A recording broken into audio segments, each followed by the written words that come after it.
I want to talk to you about this. It's a manifesto for those who really are out to change the world. It's a framework for transformation for institutions and corporations. And if you're a startup or you want to be a startup, it shows you how to be a billionaire in 3 easy moves. But before I get into any of that, a bit of history.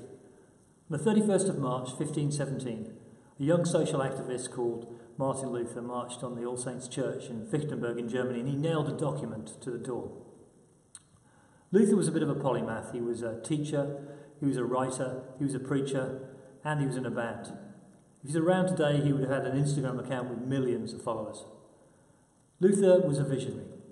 Europe was in the midst of a massive disruptive societal transformation, very similar to the one we're in at the moment. Nowadays we think of Luther as a religious reformer, but back then religion and society were intertwined. What he was really about was new thinking and new ideas. He set in train the thinking that led to the transformation of Northern Europe, creating the conditions for the social and industrial revolution that would follow, and from which emerged the founding fathers of America, among many other things. So now, 500 years later, we're in a similar period of disruptive societal transformation and change, which is what this is about. I mean, how did Larry Page and Sergey Brin, two geeky computer science kids with no business model, literally transform the way the world worked with Google? How did a band like the Arctic Monkeys go straight into the charts at #1 with their first single and no backing?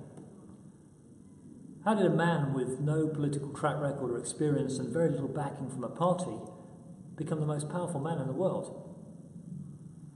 So it really is a manifesto for those who are out to change the world. The future is unwritten, and there's many ways it could go, and you only have to look at The Handmaid's Tale to see one way. So if you really are interested in a world that works for everyone, not just a few, then this is for you.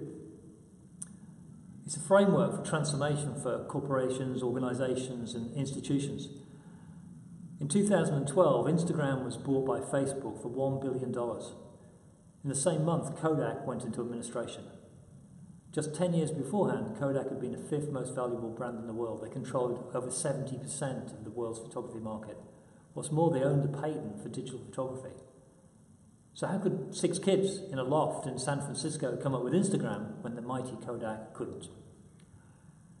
Transformation, particularly institutional and enterprise transformation, is about an awful lot more than digitisation. It's about a completely different way of thinking and behaving. And even though I didn't set out to, if you're a startup or you're interested in being a startup, then this really does show you how to be a billionaire in 3 easy moves. How did Nick Woodman, a 27-year-old surf bum, come up with GoPro, becoming a billionaire in less than a decade, but more crucially transforming the way that we capture and share our experiences, while Sony could just look on? It's called the participation revolution. The thinking and the frameworks and the tools I've made available for free on GitHub under a Creative Commons license. You can still get the original limited edition version, like the vinyl edition, online if you're clever with Google. And if you want a Kindle version or you're interested in this Vicious Pink edition that's just come out, you can get it on amazon.co.uk or amazon.com. Meanwhile, I'm going to go nail it to the door.